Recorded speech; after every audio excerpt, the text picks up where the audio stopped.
მოგესალმებით მეგობრებო, ეთი ვარ, საკუთარ და სხვის ემოციებზე დამოკიდებული და თანადამოკიდებული.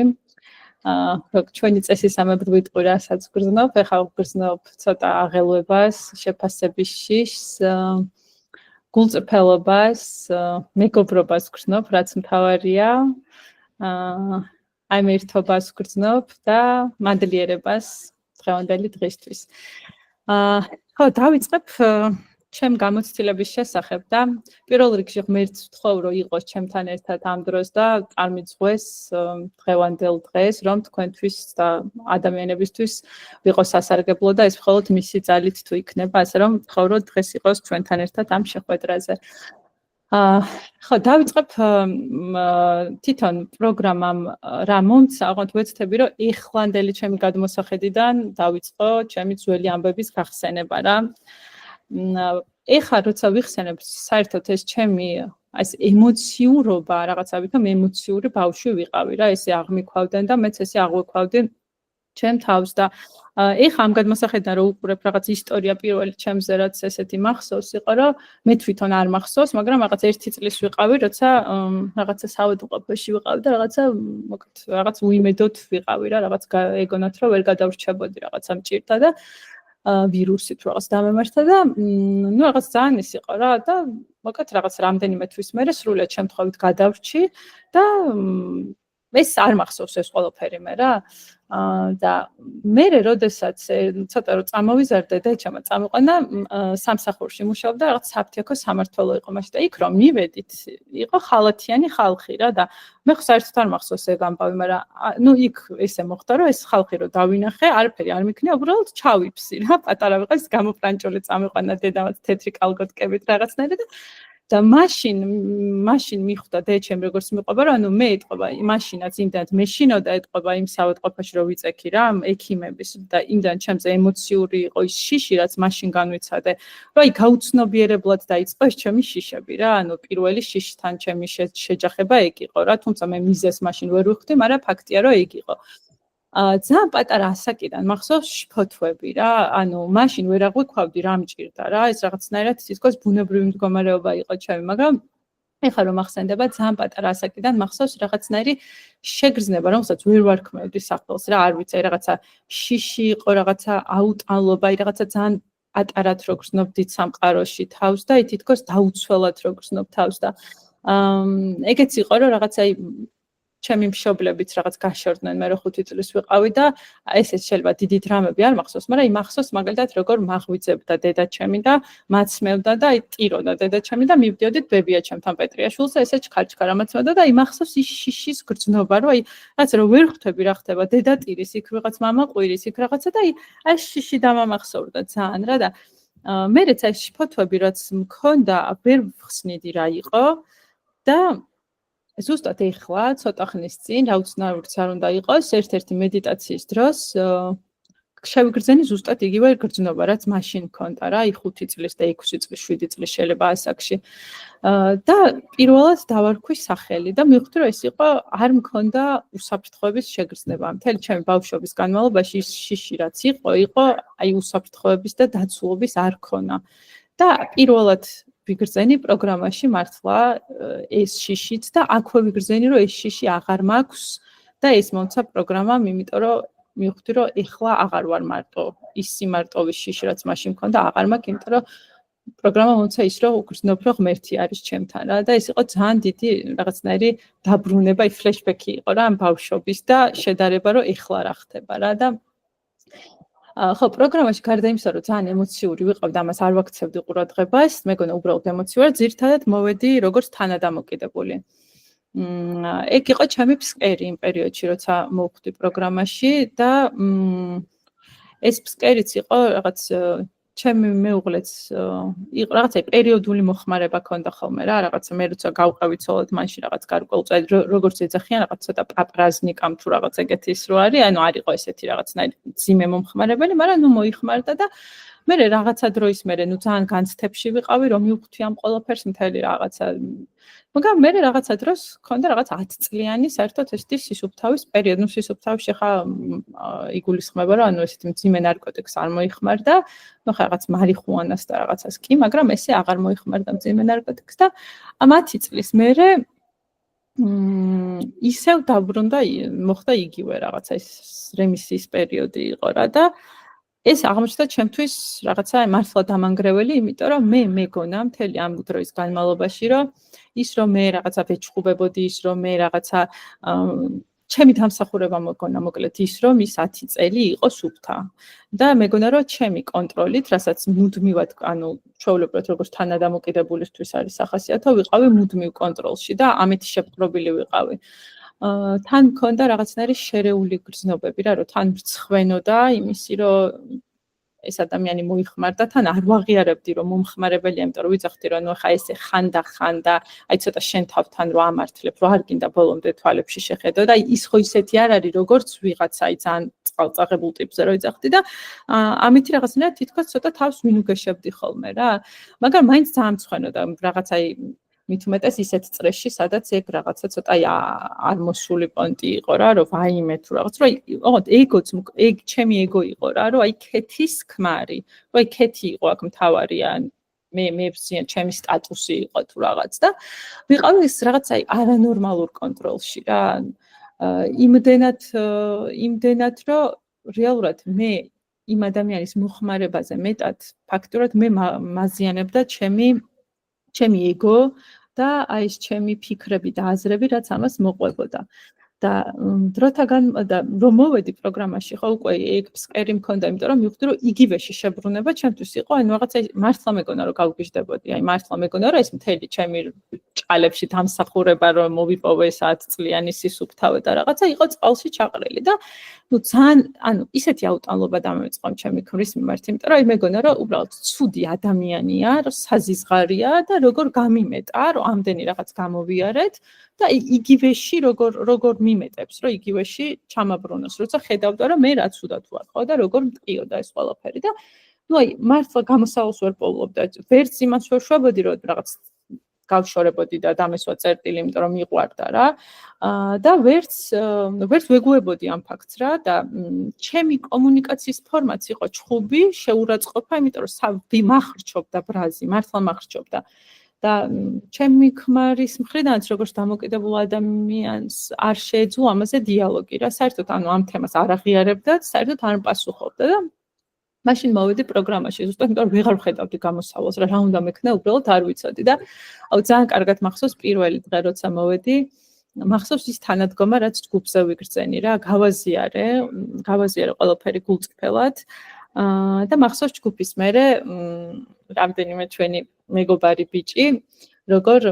დამეხმარა, როგორ მესაუბრა თავიანთ გამოცდილებაზე და მივხვდი, რომ ნუ ეს ადგილი იყო იქ, სადაც შვება ვიგრძენი. და ნუ რაღაცა გარკვეული დროის მერე იმდენი იდენტობები მქონდა, რომ დავიწყე ნაბიჯების გავლა. და აქ დაიწყო რაღაცა პატარა სასწაული ჩემი ცხოვრების, იმიტომ რომ აღმოვაჩინე სრულიად ისეთი საოცარი რაღაცები, რასაც ჩემ თავზე ვერ ვიფიქრებდი რა. მე არასდროს არ ვიყავი რაღაცნაირი აი ცოტა პასიური ჩაგვრელი გამოვედი რა, ეგრე აღმოჩნდა რა, არ ვიყავი ტიპი, რომელიც ესე რაღაცნაირად პირდაპირ აგრესიით შეიძლება ესე ძალიან გამოხატულად ვიღაცებს და რაღაცებს ებრძვის რა, მაგრამ მივხვდი, რომ აი ამ სამკუთხედში რაც არის ეს გადამრჩენელი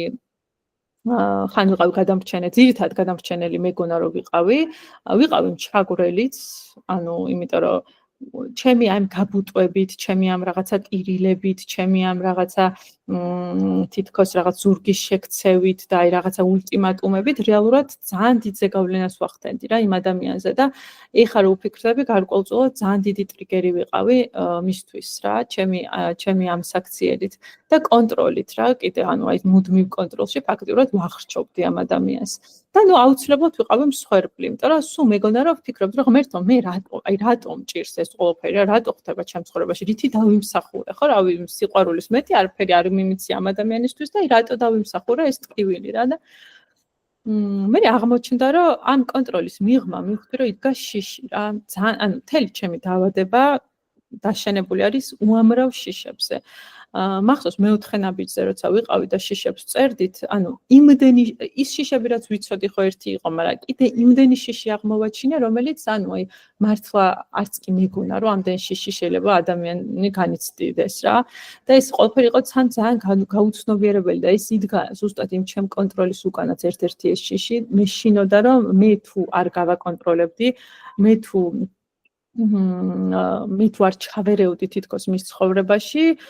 ის რაღაცა უბედურებაში გადაეშვებოდა, რაღაც უკიდურესობაში და ამით მე და ჩემი შვილებიც ძალიან დავზარალდებოდით რა და აი ეს ძალიან დიდი შიში და უნდობლობა, ასე ვთქვათ, მაიძულებდა რომ მუდმივ კონტროლში ყოფილიყავ და ეს კონტროლი მე თვითონაც საშინელად მძრგუნავდა რა, აი მართლა მახრჩობდა და აი მახსოვს რომ შეიძლება დღე ყოფილიყო რომ დილით რო წავიდა, უნდა ვაკვირდებოდი რომ ვისელაპარაკა, აი რაღაცა სად წავიდა, რომელ საათზე გავიდა, აი სულ და მთელი დღე მე შეიძლება ჩემ ტვინში გადამეწყვეტა რომ რაღაცა ხო არ ქნა, ეხა საშინელი გაბრაზებული განერვული მთელი დღე ველოდებოდა და შეიძლება მოსულიყო და არაფერი რა და ის მთელი ჩემი დღე გამოდიოდა რომ პრაქტიკულად მომავალში ვიყავი, ანუ წინასწარ ნერვულობდი იმაზე, რომ რამე შეიძლება მოხდეს და ისეთი განადგურებული ვიყავი უკვე დღის ბოლოს, რომ ანუ აზრი აღარ ქონდა რა ის როგორ დაბრუნდებოდა და ისეთი აგრესია მქონდა მე უკვე, რომ ძირითადად ყოველთვის ეხა ამ გადმოსახედიდან ხვდები, რომ ყველა კონფლიქტის გამომწვევი ვიყავი მე. ანუ ისეთი ფორმით, ის ამდენი ბრაზი და მიუღებლობა რომ მქონდა დაგროვილი, ყოველთვის ისეთი ფორმით ვეუბნებოდი რაღაცას, რომ ფაქტობრივად ყოფას ვაყენებდი პირველი მე და მე როცა რაღაც კონფლიქტი ღვივდებოდა, მე მეგონა მსხვერპლი ჩემი თავი, რომ მე ხო ესეთი მართალი ადამიანი ვარ, მე ხო ესე კარგი მინდა მისთვის და აი ის პროსტა როგორ მეკცევა თუ როგორ მელაპარაკება რა. და ნუ მე ვიყავი მსხვერპლი, გაბუტული და რაღაცნაირი უბედური. და რეალურად ამ ყველაფერში ეგეც იყო, რომ იმასაც ვერ ხვდებოდი, რომ გარდა იმისა, რომ იმ ადამიანს ვაზიანებდი და ვატრიგერებდი, ვერ აღვიქვავდი, აი პროგრამის დროს მე რა, მთელი Big Book-იც ხო, თქვათ, მუშაობდით Big Book-ზე, ამდენი საუბრების სპიკერულები, ხო, ვიცოდი, რომ ეს დამოკიდებულებაც იმ ადამიანის მხრიდან იყო დაავადება რა, მაგრამ რაღაცნაირად აზრობრივად გავიგე ხვდებოდი, მაგრამ ვერ ვითავისებდი და ვერ ვიგებდი, რომ ის ადამიანი არის ანუ არ მოდიოდა რა ჩემამდე, არ იყო თითქოს საპატიო მიზეზი თუ აი არ მჯეროდა იმისი, რომ ისიც დაზიანებული ადამიანია და სხვანაირად არ შეუძლია მოქცევა. ეს ავადმყოფობა იყო მისი ეს ვერ ვიღებდი ამას რა და ძალიან დიდი დრო დამჭირდა, აი მართლა გულწრფელად ძალიან დიდი დრო დამჭირდა, რომ გამეთავისებინა ეს აზრი და რაღაცნაირად მიმეღო, იმიტომ რომ მეგონა რომ უბრალოდ ცუდი ტიპია, რომელსაც ფეხებზე ვკიდივარ, ფეხებზე კიდია ჩემი გრძნობები და აი ეს რაღაცა დესტრუქციული აზრი იმდენად მაბრაზებდა, რომ რაღაცა საშინელ კონფლიქტებში შევდიოდით რა, სულ. და ამ კონფლიქტების ფონზეც მე იყო ის, რომ ვეღარ ხვდებოდი როგორ ვაზიანებდი ჩემ შვილებს რა. შეიძლება ეხლა ისეთ რაღაცა ტრაგიკული სცენების შემწრე არ იყვნენ, მაგრამ აი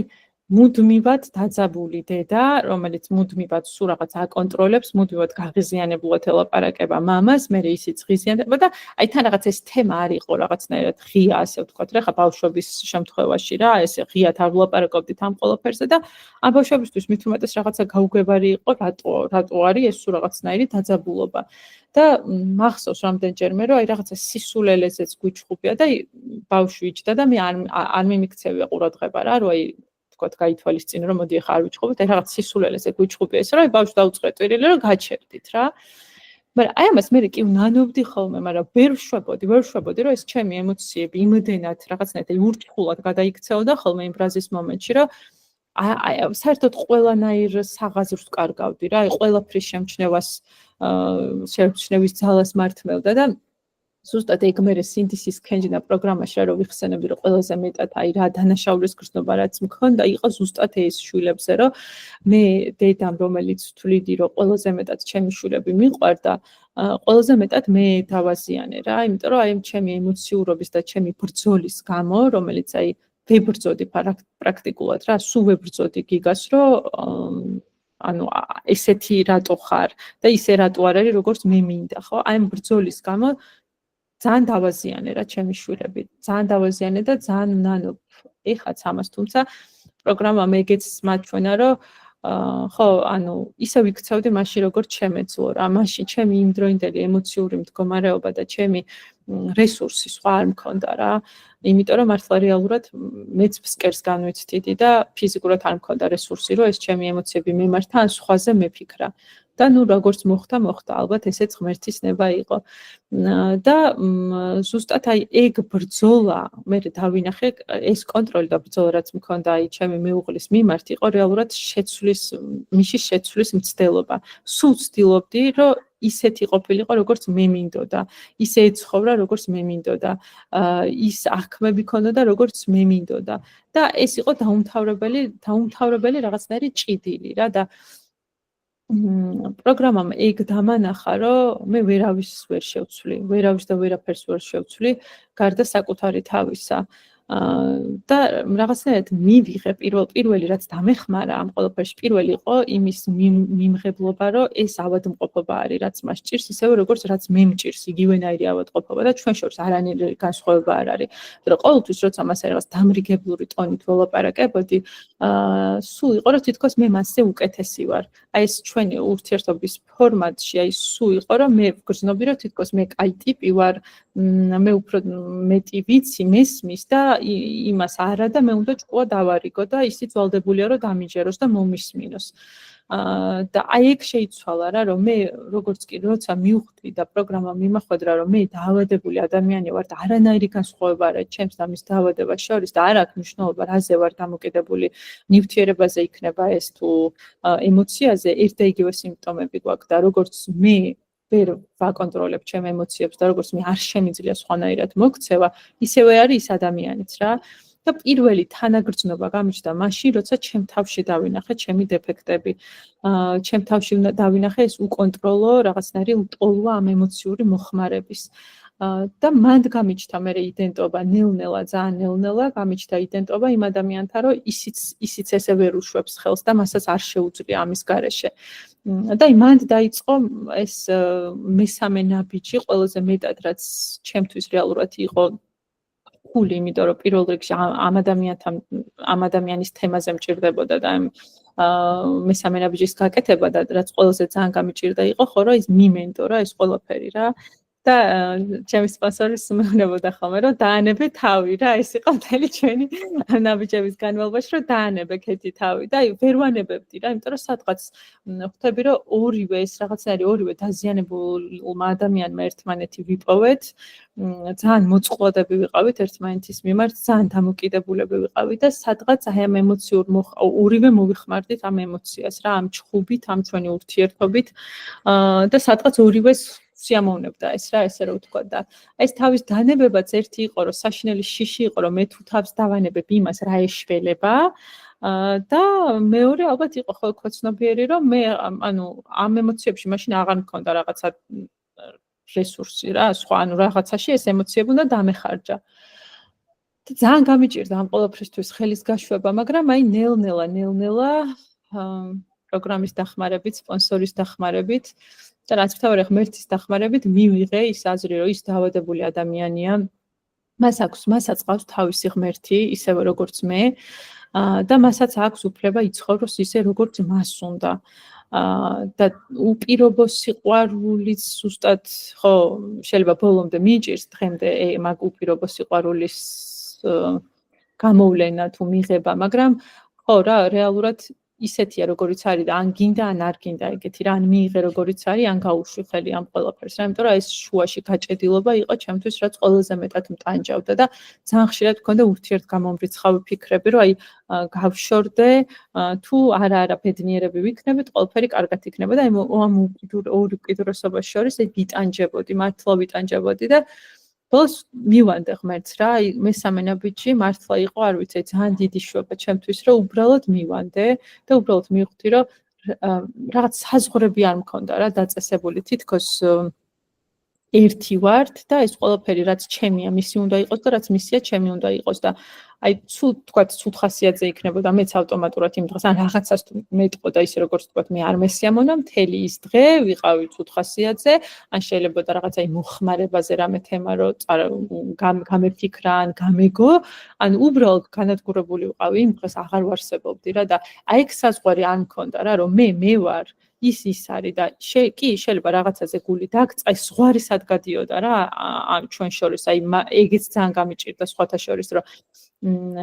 შეიძლება რაღაცა გული დაგწყდეს არ გინდოდეს კარგი გინდოდეს მისთვის და რაღაც გეტყინოს ხო რაღაცა დონეზე მაგრამ ის რომ შენ მთელი დღე უბედური იყო და დღე რომელიც შენ ღმერთმა გაჩუქა და მილიონი რაღაცა არის რაც სამადლობელი შეიძლება კონდეს ამ დღეს და უდიდესი მადლი არის ერთი კიდე ნაჩუქარი დღე შენთვის და რავი ჯანმრთელი ხარ ბედნიერი ხარ შვილები გყავს რაღაც ყველაფერი გაქვს რაც გჭირდება და აი ამ ყველაფერს უგულებელყოფდი და ვიყავი კონცენტრირებული აი მე ერთ რაღაცაზე აი მის მოხმარების თემაზე და ეს მხდიდა უბედურს და ეს ყველა ასე ვთქვათ ეს მადლი ღმერთის მოცემული რაც იყო იმ დროს ყველაფერი რაღაცა თითქოს ეს უნდა ყოფილიყო და არაფერს ფასი არ ქონდა და აი საზღურების დაწესება ძალიან დამეხმარა იმაში რომ მივხვდი რომ მე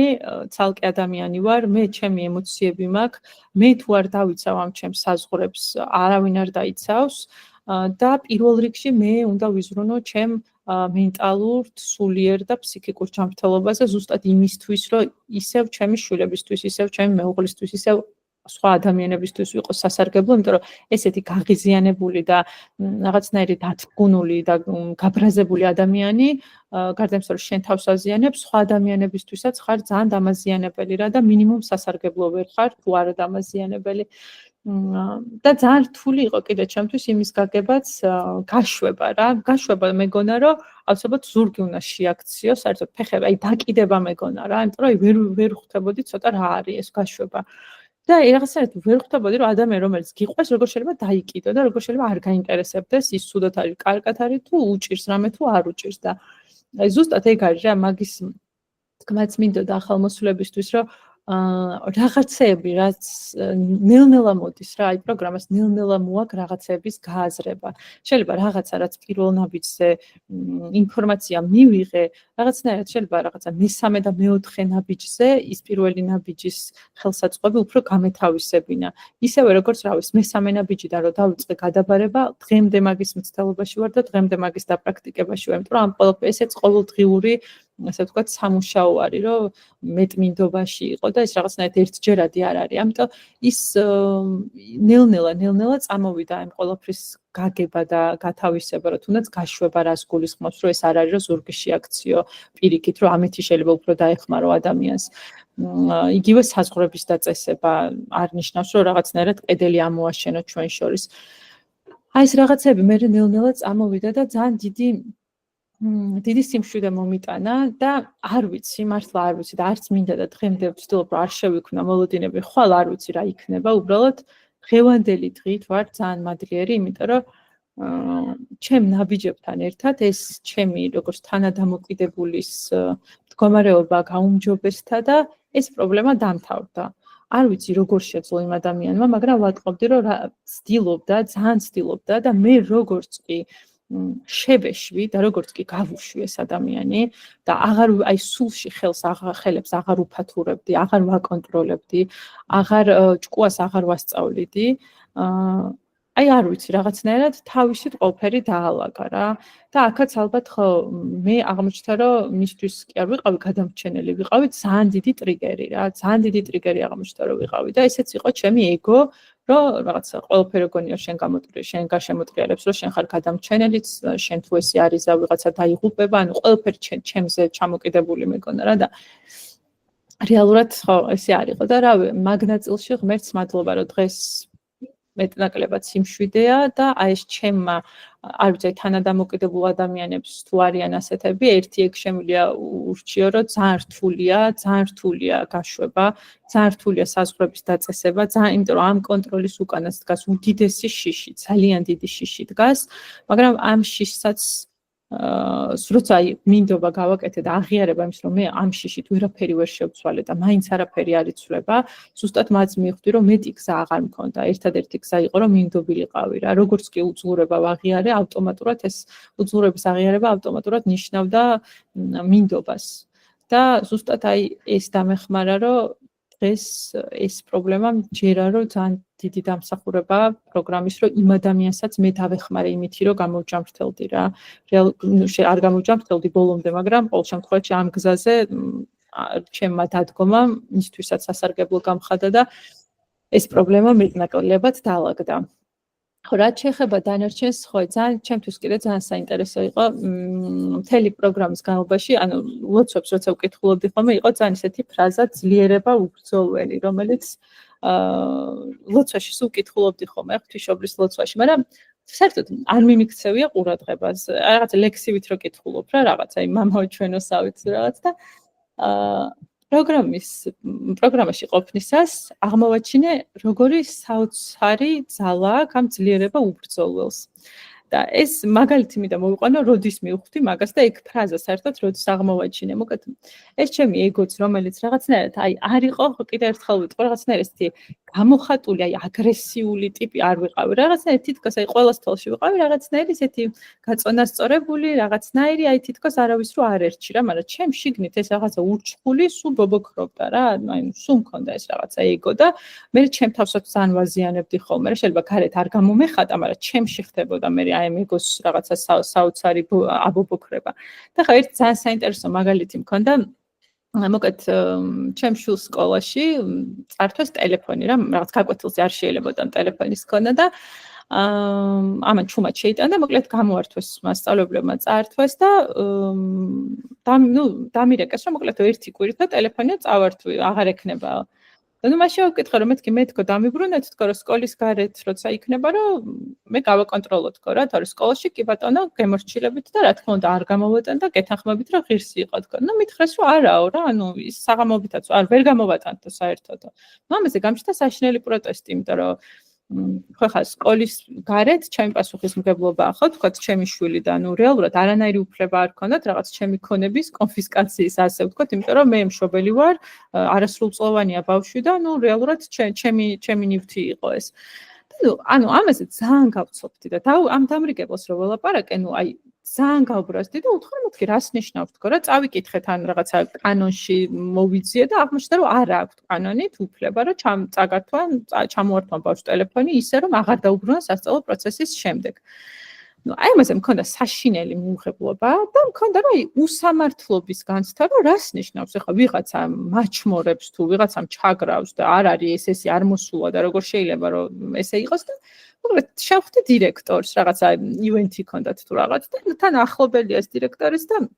აი ესე თქვა მე თქო ეს რა როგორ მოიქცა თქო ეს ძალიან დიდი ბოდიში თქო ბავშვსაც მოვახთევინე ბოდიში უთხრა რომ ბოდიში მოიხადე თქო და მოკლედ ბოდიში მოუხადა ამ ტელეფონით რომ ისე დროს ქონდა სადაც არ უნდა ქონოდა და მე თქო ხო დამიბრუნებთ თქო რა ტელეფონს და ეს დირექტორის მაგრამ არა ვარ დაგიბრუნებთ ეგეთი წესი არისო ჩვენი შინაგანა წესის მიხედვით ერთი კვირა არ დაგიბრუნებთ ტელეფონსო ანუ აი ვერ წარმოიდგენთ რა მოხდა ჩემში რომ ერთი რომ ჯერ შიშები წამოვიდა რომ ანუ ეს რომ გარეთ გადის მე თან რაღაცა ისეთი თინეიჯერი ხა 15-16 წლის არის და აი საღამოთი გარეთ რო გადის ტელეფონით ვერ წარმომიდგენია როგორ უნდა გავაკონტროლო რომ ცოცხალი ამ მკვდარია რამე ხო არ მოხდა ანუ სად არის როგორ არის და მეორე იყო რომ ანუ რას ქვია უკანონოდ რაღაც წამართვეს არ მიბრუნებენ და ანუ გამოდის რომ ჩემ უფლებას მართმევენ რა როგორც მშობლის მოკლედ ანუ ისეთი აბობოქრებული ვარ რომ იმგონია რომ დავანქრევ ყველაფერს და ანუ სხვას არ მომითხრა რომ მიხვდა რომ ძალიან ცუდ გამარებაში ვიყავ და მითხრა მოდიო შენო გაქო რა უფლებაო რომ მოითხოვ ანუ მართლა კანონით და ესე სამართლიანად მართლა ეს ტელეფონი მეკუთვნოდა მე რა და მოდი ეხლა დამშვიდდიო ორი დღე საერთოდ ვარაფერზე არ იფიქრო და მე როცა დაწერეო რა ზიანი მოგაყენაო ამ ფაქტმაო და რა ზიანი მოგაყენა რეალურად ამ ფაქტმაო რა და მე მაგის მიხედვითო ვიმსჯელოთო და მივხვდეთო რა რომ თუ გინდა გააქვს უფლება რომ მიხვიდე და გინდა სასამართლოთი მოთხოვე გინდა ისე სიტყვიერად მოთხოვე მოკლედ მე როგორც გადაწყვეტ ისე მოიქცე გინდა ნუ მოთხოვ და ეგ იყო მართლა ესეთი უცნაური გამოცდილება, მოკლედ 2 დღე ავიღე პაუზა, ჯერ ხოთ ტვინში 2 დღე მიდიოდა, რაღაცა საოცარი დიალოგები ვეჭყობე ჩემ ტვინში დამრიგებელს, მასწავლებელს, აი ყველაფერი ვიცი რა უნდა, აი ყველაფერი უთხარი, ღამეც რო დავწექი ეს დიალოგები, აი არ ჩერდება, აი ჩართული სარეცხის მანქანასავით ეს ყველაფერი ტრიალებს და დავწერე 2 დღის მერე და ხოი საოცრებაო. რა წავიკითხე ჩემი დაწერილი. ანუ მართლა მგონია რომ არ ვიცი რა მოხდა. დამშვიდებულზე რომ დავწერე, წავიკითხე რომ იქ რაც ამოვკითხე იყო რომ რეალურად აღმოჩნდა რომ მე ამ ტელეფონის დაბრუნება, იმიტომ კი არ მინდოდა და მართლა ზიანი კი არ მომადგა რომ ან შვილი ვერ გავაკონტროლე, ან მის უსაფრთხოება იყო ძალიან ესეთი ძალიან რთული მოსაგვარებელი, ან ის კი არ იყო რომ მართლა რაღაცა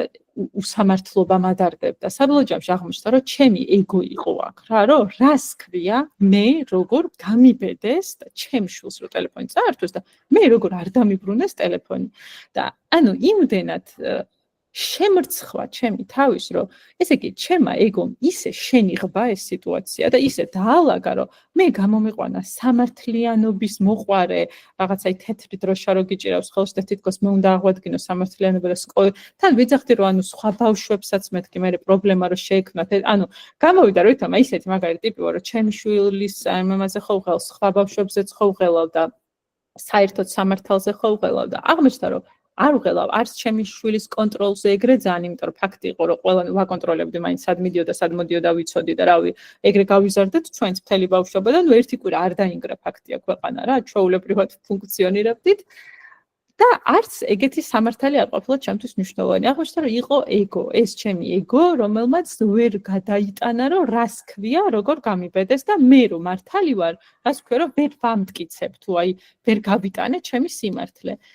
და აი მანდ მივხვდი როგორ ჭკვიანურად და როგორ მოქნილად შეუულია ჩემ ტვინს, რომ ჩემი საქციელები შეალამაზოს და მეც და სხვებსაც მიაწოდოს ისე თითქოს ეს რაღაცნაირი ჰუმანური თუ რაღაცნაირი ღირსეული ადამიანის ქმედებათ რა და რეალურად ამის უკან არაფერი ჰუმანური არ დგას, არაფერი ღირსეული არ დგას, დგას ჩემი ეს რაღაცნაირი გაზულუქებული ეგო. და რაც გავაკეთე იყო ის, რომ არაფერი არ ვქენი, არც აღარ დაურეკე მასწავლებელს, იმიტომ რომ მართლა მე რო აღმომეჩინა აქ, რომ მართლა რაღაცნაირად დაზიანდა ჩემი შვილი, რაღაცნაირად რაღაც უსამართლობის დიდი განცდა მქონდა და ტყივილი მქონდა, დაურეკავდი და ან მივიდოდი და კიდე დაველაპარაკებოდი, მაგრამ მივხვდი რომ პირველ რიგში მე ჩემ თავთან ვიყავი არაგულწრფელი, ანუ როგორ შემეძლო მე სხვა ადამიანებისთვის იქ რაღაცაზე ლაპარაკი, როცა საკუთარ თავთან გულწრფელობაც კი არ შემეძლო რა. და ხო, არაფერი არ უთხარი, გავიდა რაღაც 3 დღე და ამან ისეთი სიმშვიდე მომიტანა, რომ პასუხი ვიპოვე ამ ყველაფრის და აღარც ბრაზი აღარ მქონდა, აი არანაირი აგრესია არ მქონდა, უბრალოდ რაც მივანდე. და 3 დღის მერე რაღაცაზე მირეკავს დამრიგებელი და ძალიან მშვიდად ველაპარაკე და უთხარი რომ უბრალოდ თქო რაღაც კანონითაც გავიგეთ თქო რომ ესეა თქო და სხვა ბავშვებთანაც თქო იგივე რომ არ მოხდეს თქო მაინც გაითვალისწინოთ რომ ვინმე მან რო გიჩილოთ ამ პრეტენზია გამოთქვას თქო მართლა პრობლემა შეიძლება იყოს თქო და დამირეკა მე დამრიგებულმა და ძალიან დიდი მადლობები გადამიხადა და აღმოჩნდა რომ შეცვალეს ის წესი რა და აი ეგ იყო ჩემთვის აი ძლიერება უბრძოლველი ზუსტად რომ ანუ როგორც მე ყოველთვის მეგონა რომ ეს ბრძოლა ვიღაცისთვის მიწოლა რაღაცისთვის მკიცება ეგ არის რაღაცა სწორი საქციელი მივხვდი რომ აი იმხელა ძალა ამ უბრძოლველობაში იმხელა სიმშვიდე არის და ისეთი შედეგი მოყვება რაც ბრძოლით მაგას ვერ მიიღებ რა და აი მართლა იყო რაღაცნაირი ძალიან დიდი გამარჯვება ჩემთვის რა რომ ერთი რომ ჩემი ეგო დაქვეითდა და იყო ძალიან მყივნეული ის დღეები როდესაც დაჩმორებულად გრძნობდი თავს მაგრამ აი ის პასუხი რომ შეცვალეს და ვნახე ამ შინაგანაწესში რომ ეს სხვანაირად ეწერა აი ეგ იყო ყველაზე დიდი არ ვიცი რაღაცა მართლა საოცარი გამოცდილება იყო ეს კონკრეტული кейსი რა ამ ჩემი ეგოსთან მიმართებაში და ხო მე ბევრჯერ დავეჯახე ისევ ჩემ ეგოს და აღმოვაჩინე საერთოდ პროგრამის ფარგლებში რომ არასოდეს 40 წლის ვარ და 40 წლის განმავლობაში არასოდეს არ მქონია დიალოგი საკუთარ თავთან არასოდეს და სულ მეგონა რომ კი ყოველთვის ვიყავ რაღაც სოციალური ტიპის მეგობრებთან ერთად მიყვარდა ხალხმრავლობა მაგრამ მე მეგონა რომ ეგეთი ტიპი ვარ რა და ის სადღაც შეიძლება ხასიათითაც ვიყავი ეგეთი, მაგრამ აღმოვაჩინე რომ უბრალოდ მე მეშინოდა მარტო დარჩენა. აი თუნდაც სახლში არ მიყვარდა მარტო ყოფნა რა და ამ არ სიყვარულის მიზეზი ანუ არ ვიცოდი რა იყო. და ზუსტად პროგრამაში მივხვდი რომ როცა დავიწყე მედიტაციები, რაღაცა მოვლენების წერა და მომიწია ბევრი ფიქრი და ჩემ თავთან მარტო დარჩენა, მაშინ აღმოვაჩინე რომ უბრალოდ არ ვიცი ეს რა არის. მედიტაციების კეთებაც რომ დავიწყე, მივხვდი რომ აი 15 წუთი ჩემთვის ესე ჯდომა მარტო ჩემ თავთან იყო რაღაც აი წარმოუდგენელი, აი ვერ ვჩერდებოდი, აი ერთ ადგილზე მართლა ვერ ვჩერდებოდი და მივხვდი რომ ყოველთვის მეშინოდა ჩემ თავთან დარჩენის. იმიტომ რომ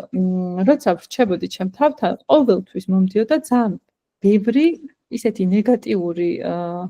ფიქრები, რომელსაც მეშინოდა და სუშიში ვიყავი. და მეშინოდა ჩემი რაღაც დესტრუქციული აზრების, რომელსაც მუდმივად შემოქონდა შიში. და გაბურბოდი ყოველთვის ამას. და ეს ჩემი გაქცევაც იყო მეგობრებთან წასვლა, გართობა, რაღაც ხალხმრავლობაში ყოფნა და რაღაცნაირად ჩემი თავიც მივაჩვია, რომ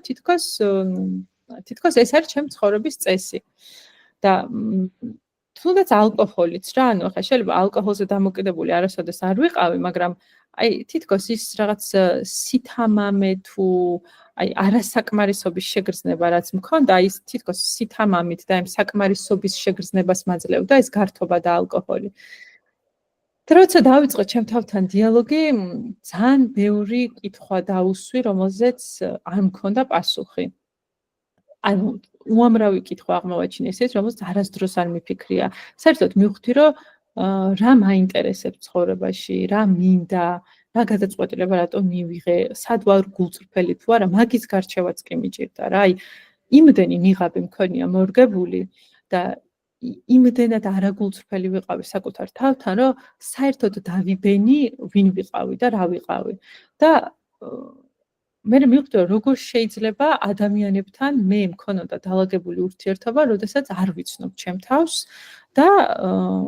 არ ვიცი ვინ ვარ. და ერთი შემთხვევა მქონდა და როცა ამას მივხვდი ხო, ნუ რეკომენდაციაც ხო იყო სულ რომ გულწრფელი იყო და რაღაცნაირად შენ თავს კითხო, ეხლა რა გინდა რა და რაღაცები არ გააკეთო შეფასების შიშის გამო ან რაღაც სხვების მოსაწონი რო იყო ამისთვის. და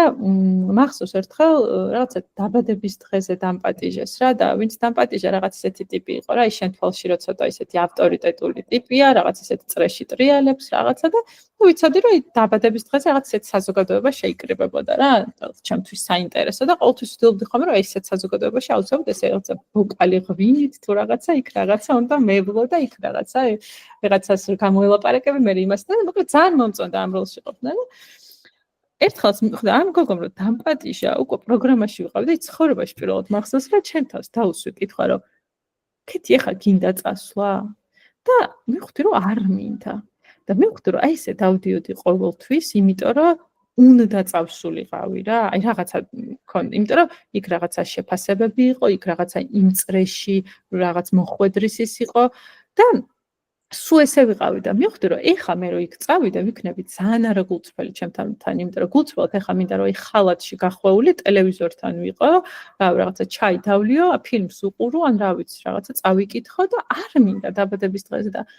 ისეთი, ჩემ თავში ისეთი ჭიდილი მიდიოდა მაგ დროს რა ერთი რაღაც მხარე გეუბნება რა წადი და ეხა იქ წახვალ და იქ მე რაღაცა იქ პროექტი შეიძლება რაღაცა აიღო, იქ ბევრი ნაცნობები იქნებიან, იქ რაღაცა და ეს აქეთ ეძახის რომ აი არ მინდა და აი მანდ მივხვდი რომ სულ ყოველთვის ვირგებდი ამ ნიღაბს, რომ ყოფილიყავი ყველასთვის მოსაწონი, სულ მუდამ შეფასების შიშებით ფუნქციონირებდი და ეგ იყო პირველი შემთხვევა, როცა დავაფიქსირე ყველაფერი და არ წავედი რა. და რო არ წავედი, ისეთი სიამოვნება ვიგრძენი და მე მივხვდი რომ აი ხშირად ეგეთი ადგილებიდან მოვდიოდი ხოლმე, ცოტა იმედგაცრუებული თუ აი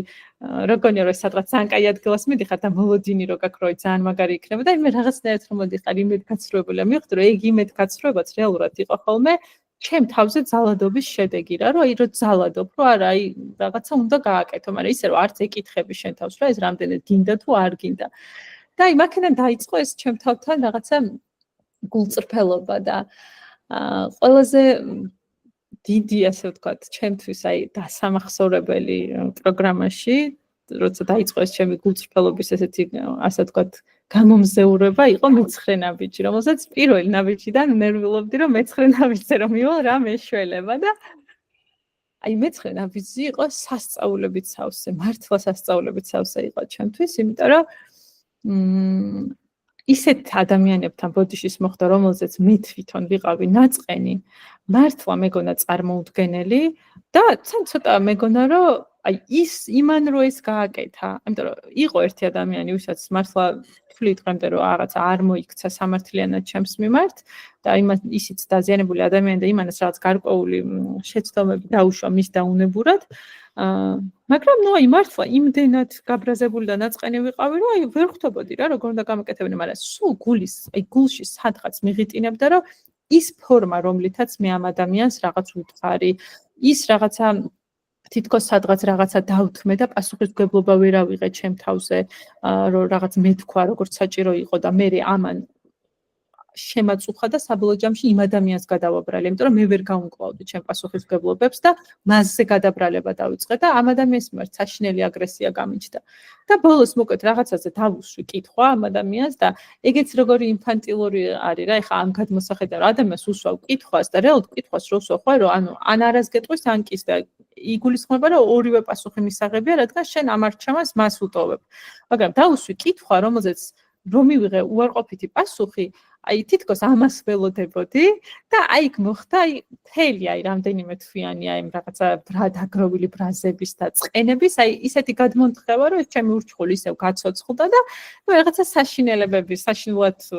უთხარი რა მოკლედ ჩემი სათქმელი და ეს სულ მაწუხებდა გულის სიღრმეში მაგრამ სულ ამართლები რომ ნუ ის რო ესე მოიქცა ის რომ მოიცა ის რო ესეთია ის რო ესეთია ნუ დადგა ეს დღე რომ ნუ ვაღიარე რა რომ ხო ის ფორმა ის რაღაცა ჩემი ნაწილზე პასუხისმგებლობის აღების პრობლემა მქონდა და ნუ აი უნდა მოვიხადო ბოდიში. და მახსოვს ძალიან ნერვიულობდი რა და ჩემი გონება სულ მეუბნებოდა რომ ბოდიშის მოხდა საერთოდ ჩემ აღქმაში იყო რაღაც სხვანაირი, მაგრამ ეგეთი кейსი არ მქონია. შეიძლება ხა 1-2 ესე ბავშვობაში დედისთვის მომიხდიან რაღაც აი ბავშვობის ჩემი შვილებისთვის უფრო. მაგრამ საერთოდ ბოდიშის მოხდა ჩემთან ასოცირდებოდა რომ რაღაც აი რაღაცა გაბანძებული თუ დამნაშავე თუ საწყალი ხარ ბოდიშს რო იხდი და უნდა დაგცინონ, მერე უნდა გითხრან რომ აუ აი მე ყველაფერში მართალი ვიყავი, ანუ ერთი ბოდიში მეგონა რომ იყო რაღაცა ნუ აი განულების ტოლფასი რა. და ამის ფონზე ხან ყველაფრის გაკეთება თან ისეთ ადამიანთან ვისაც თანაც აქეთ პრეტენზიები და ძალიან რთული იყო და თან მეუბნებოდა ჩემი გონებაც რომ ის მერე გეტყვის რაღაც, ანუ როგორ მიიღებდა რა, ანუ მისი მხრიდან წარმოდგენილი მქონდა, რომ დამცინებდა, გამლანძღავდა, შეურაცხყოფას მომაყენებდა, ყველაფერი საშინელება.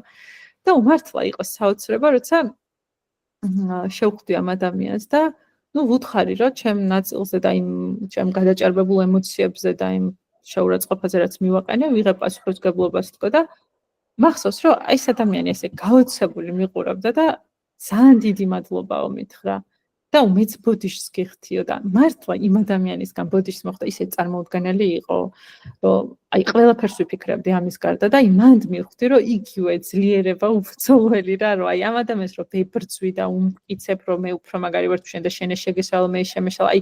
არა, აი უბრალოდ მივედი და ჩემ მხარეზე ავიღე პასუხისმგებლობა და მოვუხადე ბოდიში და იმ ადამიანისთვისაც მივხვდი, რომ ეს ხო ჩემთვის ძალიან დიდი გათავისუფლება იყო და იმ ადამიანისთვისაც იმხელა შვება იყო, იმიტომ რომ მასაც ქონდა სადღაც აღმოჩნდა ამ ბოდიშის მოხდის სურვილი რა, მაგრამ მასაც არ ყოფნიდა გამბედაობა ისევე როგორც მე არ ყოფნიდა მანამდე და რამხელა თავისუფლება იყო მისთვისაც, რომ რაღაცნაირად მივეცი ამის საშუალება, რომ მასაც გაეკეთებინა რა, ასევე ჩემთვის მე-9 ნაბიჯი. და იქიდან რომ მოვდიოდი, მართლა მეგონა რომ აი რაღაცა ფრთები შემესხა და მოუფრინა, ისეთი სიმსუბუქე იყო რა და აი მანდ მივხვდი რომ ჩემი ყველა აღქმა ისეთი არაჯანსაღია და ისეთი რაღაცნაირი პატერნებით არის, რომელიც ყოველთვის ნეგატივისკენ მიმაქანებს და არასდროს პოზიტივისკენ, რომ აი ეს ბოდიშის მოხდაც აღმოჩნდა, რომ ჩემთვის ეს გამოცდილება მე რო არ მემაყო ცხოვრებაში, სულ მეგონებოდა ბოდიშის მოხდა ის, რაც მანამდე მეგონა. და აღმოჩინე, რომ ეს ბოდიშის მოხდა არის ძალიან დიდი სიძლიერე, ძალიან როგორ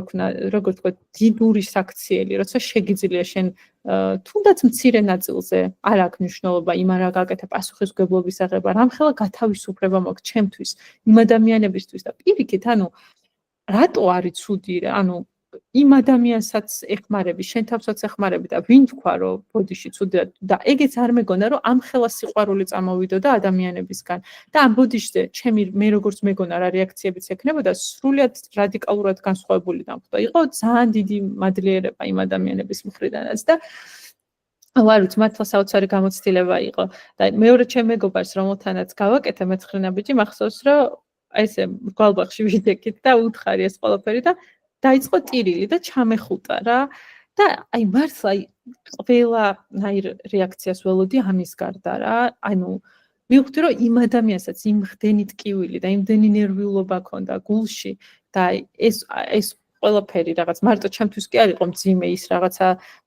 კონფლიქტი მისთვისაც ძალიან მტკივნეული იყო რა და მართლა სულ ერთი იყო ვის რა შეგვეშალა რა უბრალოდ ეგ ემოციები და ეგ უწყფელობა იმ მომენტში რაც ჩვენ შორის მოხდა იმდენად რაღაცა ღმერთიდან წამოსული იყო რომ რაღაცნაირად ყველანაირი ეგო და ყველაფერი იქვე ისე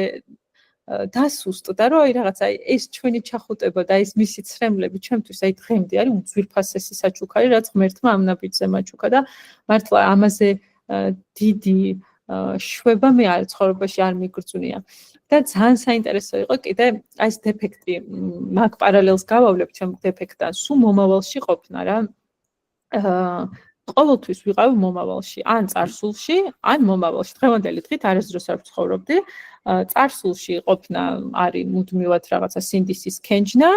რომ რაღაც ისეთი ვერ ვიყავი, რაღაც ესე ვერ გავაკეთე, ესე რატო ვერ თქვი და მომავალში იყო სულ შფოთი, იმიტომ რომ სულ მეშინოდა, მომავლის შიში დღემდე მაინც ბოლომდე არ მაქვს მოშორებული და ეგეც არის ის, რომ არ ვარ ღმერთთან საკმარის მინდობაში, იმიტომ რომ ხვალ რა იქნება, დღეს კი კარგად არის ხვალინდელზე ვნერვიულობ, ხვალ თუ კარგად ვიცი რომ კარგად იქნება, ზეგინდელზე ვნერვიულობ და თუ ზეგინდელი დღეს დაზღვეული მაქვს, ერთი თვის მერე რა იქნება იმაზე ვნერვიულობ. ფინანსური მხარე იქნება თუ რაღაცა ურთიერთობების ნაწილი, მოკლედ სულ ამ მომავალში.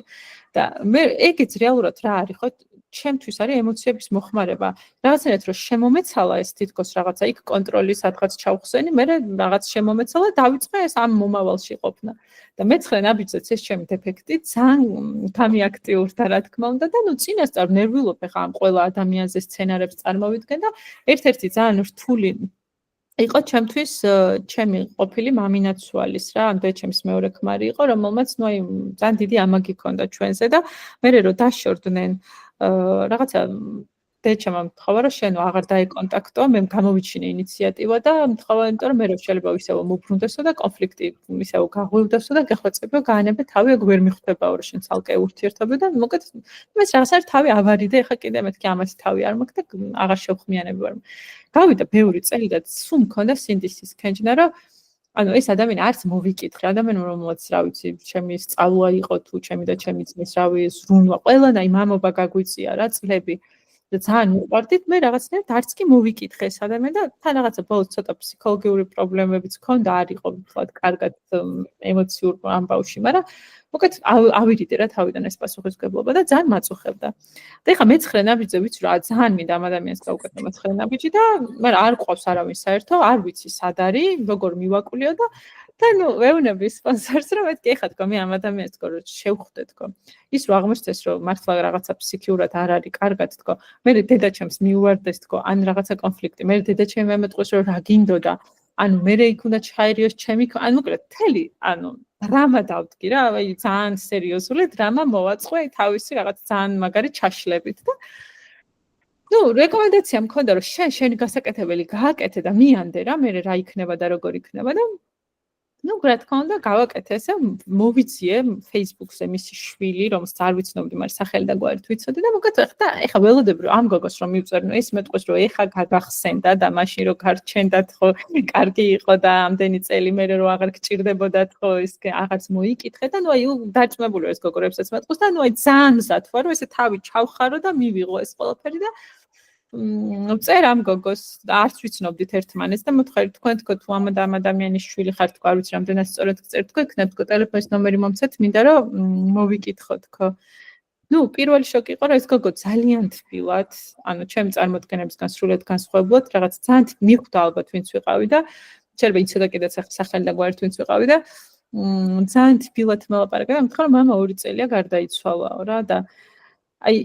ანუ მართლა აი უცებ გავშეშდი იმიტომ რომ ძალიან ყველანაირი ვერსია მქონდა ტვინში განხილული აი ვაფშე ყველანაირი ვერსია მქონდა გარდა ამისა ну აი ძალიან თბილი საუბარი გქონდა რაღაც მეც თბილად დავემშვიდობე ძალიან მადლიერი ვარ იმ ადამიანის დღემდე რომ ესეთ თბილად მიმიღო ну 2 დღე ვტიროდი ამ ადამიანის გამო რა აი მართლა აი გამოვიგლოვე მთელი გულით რა და მანდ მივხვდი რომ აი რაში მაცხოვრებს ჩემი გონება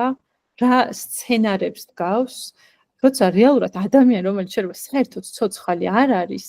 მე დავდგი ჩვენი დიალოგი და მე ამ დიალოგის ნეგატიური მხარეები და თუ მე რაზე ნერვიულობ რა საერთოდ არ გაქვს არაფერი სანერვიულო გარდა იმისა რომ უბრალოდ ის ადამიანი ცოცხალი აღარ არის და აი ეგეც ძალიან ისეთი ემოციური მეცხრენაბიჯი იყო ჩემთვის და დაუწერე წერილი და ეხა დღემდე რა ვიცი აი მართლა აღარ მაქვს დანაშაულის გრძნობა იმიტომ რომ გულწრფელად ყველაფერი უთხარი იმ წერილში რასაც ვფიქრობდი და მადლიერი ვარ ამ გამოცდილების იმიტომ რომ ყოველჯერზე როგორც კი ჩემი გონება მომავალში მიმაქანებს ხოლმე სულ მახსენდება როგორ ილუზიებში ვცხოვრობ რა და მაკედანაც მივხვდი რომ მარტო ჩემი აზრები კი არ მატყუებს ჩემი შეგრძნებებიც ძალიან ხშირად მატყუებს და აღარ ვენდობი რა იმიტომ რომ ის რაც დღეს რაც მე აი პროგრამამდე როგორც მოვედი პროგრამაში რაც იყო ეს იყო აქამდე მომიყვანა ამ ჩემმა გონებამ რომელიცაც სუმჯეროდა და რომელიც ძალიან ბევრ შიშებზე ეგოიზმზე ეხავე დავასრულებ იყო დაფუძნებული და ხო მადლიერი ვარ ძალიან პროგრამის იმისი რომ დამანახა ჩემი რეალური თავი ვინ ვარ მომცა თვითანალიზის საშუალება ვინ ვარ რა ვარ რა მინდა ღმერთმა დამანახა რომ მარტო არ ვარ და არც არასდროს არ ვიყავი უბრალოდ ეს უნდა დამანახა რომ ბრძოლაში არ არის სიძლიერე და არის უბრძოლველობაში, არის ღმერთისადმი მინდობაში. დამანახა რომ ვერავის ვერ შევცვლი საკუთარი თავის გარდა და არც უნდა შევცვალო, იმიტომ რომ თუ მიყვარდეს ისეთი ადამიანი, როგორიც არის და ეს უპირობოდ მიყვარდეს, კონდეს თანაგრძნობა, იმიტომ რომ სხვა ადამიანებიც ისევე არიან დაზიანებული, როგორც მე ვიყავი, ჩემგან დამოუკიდებელი მიზეზების გამო და მადლიერი ვარ კიდე ამ პროგრამის იმას დავამატებ იმისთვის, რომ არ აქვს მნიშვნელობა მე ვინ დამაზიანა და რამ დამაზიანა წარსულში იქ მშობლის იყო თუ მეგობრის თუ მეზობლის აი ბრალეულობას არ აქვს მნიშვნელობა მთავარია ეხლა რა არის და აქედან რა არის გამოსავალი რა და ამიტომ არის ზუსტად ეს პროგრამა მოქმედების პრობლემა რომელიც მაძლევს იმის საშუალებას რომ მხოლოდ დღეს შევცვალო ჩემი დღევანდელი ცხოვრება ძალიან დიდი მადლობა კიდე ერთხელ მინდა ეხლა დასასრულს არ ვიცი მართლა ძალიან მაქვს ეხლა შეფასების შიში იმიტომ რომ ძალიან ნერვიულობდი და არ ვიცი რამდენად მოახერხე რომ რაღაც დაალაგებულად მესაუბრა მაგრამ როგორც ღმერთსნება იყო ალბათ ისე ვისაუბრე ძალიან დიდი მადლობა მინდა თითოეულ თქვენ გასუთხრა რომ დრო დამითმეთ ძალიან დიდი მადლობა უთხრა ჩემს სპონსორს იმიტომ რომ ამ გზას მის გარეშე ვერ გავივლიდი და ამის მერეც ვერ გავივლი მის გარეშე ძალიან დიდი სიყვარულით ჩემ სპონსორს, ჯგუფის წევრებს, თქვენ ყველას, ვისაც მეგობრებად გთვლით ამ პროგრამას და ღმერთს და იმედი მაქვს, რომ რაც არიან ანონიმური ემოციონალების მთავარი გზავნილი, იმედი მაქვს, რომ ღმერთი დამეხმარა იმაში, რომ თქვენამდე მომეტანა ჩემი გამოცდილება და გადამეცა ეს გზავნილი თქვენთვის. მადლობა, მიყვარხართ და მჭირდებით.